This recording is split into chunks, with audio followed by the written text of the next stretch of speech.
Here you can see an overview of my boiler room. I'm not going to talk about the boiler because I changed it into grow room.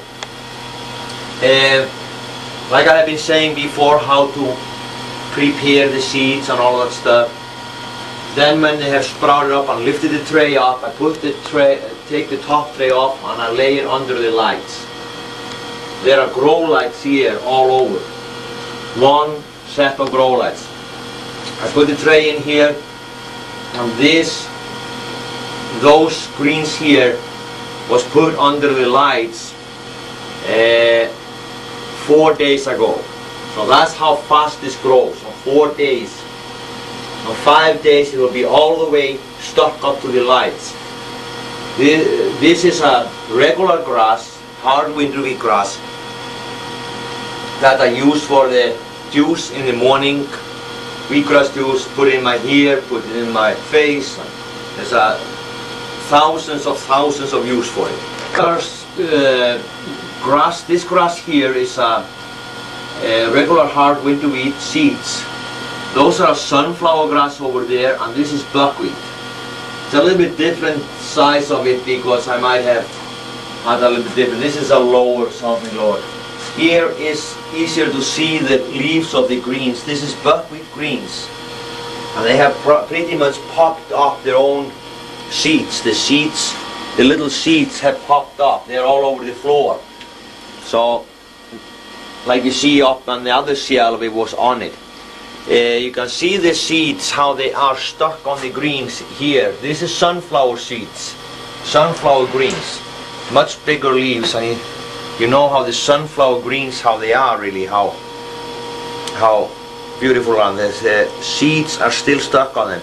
So sometimes when they are ready to be harvested, the seeds might be still on, so we might have to haul it off. When it is ready, in this typical case, when the third leaves start to come out of it, then it is time to cut it and harvest it. That's the best. And we make a salad out of this. We put this in a soup. We do all kinds of things with it. Yes. So usually after we cut those greens of the trays, we usually do it in the evening, and then we can use the time to not do anything interesting, like watching news in the same time when we are cutting the greens. After that, we store them in a fridge, and we put them in a box, and they can be stored for up to 5-6 days, those greens. We put a paper towel around the box so the dampness of it sweeps in there. Now this beautiful baby green can be used in your favorite, in your salad. You can blend it up, and the beauty with this is that it is not a vegetables yet, it is a baby green. So that means the enzymes in this is very loose. They are very tender. That is one of the reasons you can blend this up with vegetables when you are mixing the salad out with apples and whatever, kiwi and stuff. The difference between baby greens and vegetables is similar as old cow and tender feel from a cow. So that's it. I'm not going to show you now anything more about this, but I'm going to cut here a grass in the end. Cut that one tray of grass, and we will use it. So that's what we should get into now a little bit. I'm going to cut that one tray and show you how we do this in what we use this for. When I cut the trays, I try just to I use a big nice knife, sharp knife, and because the soil was so flat and nice from I had it so straight, I can just slide the knife very close to the soil. You have to try to be very close to the soil because this white stuff in the greens is very necessary to get it nearly all the way down, because this is where the fructus is in the grass. The green part of the of the grass, you see how beautiful green this is. This is full of chlorophyll. What is chlorophyll? Chlorophyll is in everything that's green, in anything in the nature. Everything that's green is filled with chlorophyll. Chlorophyll is concentrated oxygen.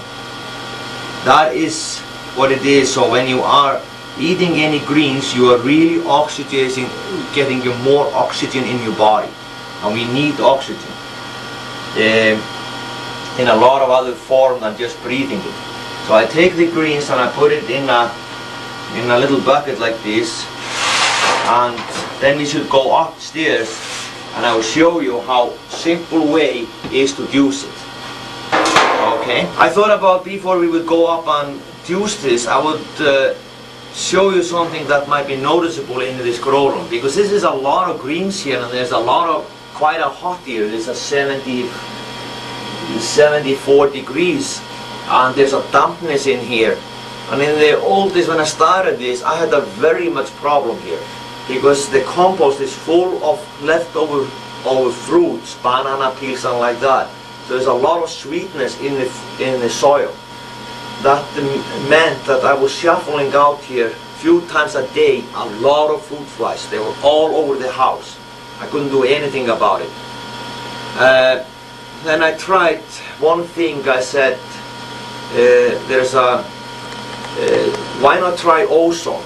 Why not try to have an ozone light in here to see what happens with that? So what I did, I went to the hardware store and I bought myself a regular light fixture, and I went to a dealer that sold lights and I ordered this light bulb here. This is a germicide lamp. It's called germicide lamp, and it is an ultraviolet light.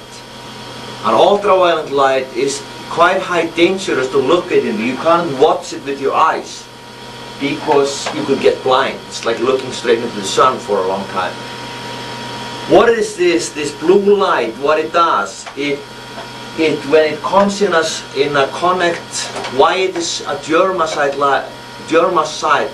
lamp is because when the air around it comes in contact with the light, the oxygen in the air, O2, the light will bind one molecule more to the oxygen. So there will be O3 that comes out of this light.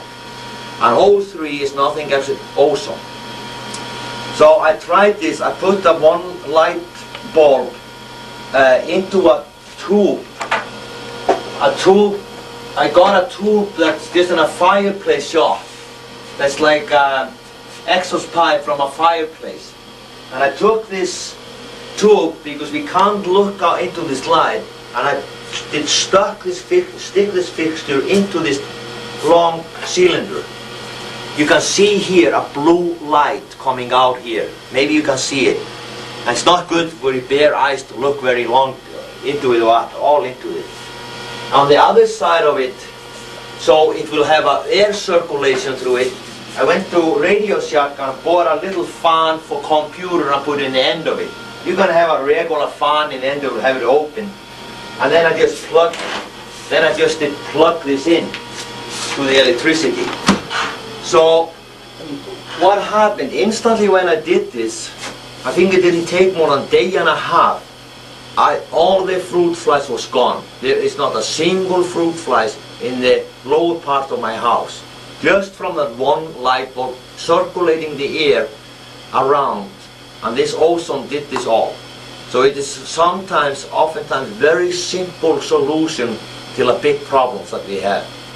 So I just wanted to mention that before we go into the grass, into the beautiful wheatgrass juice.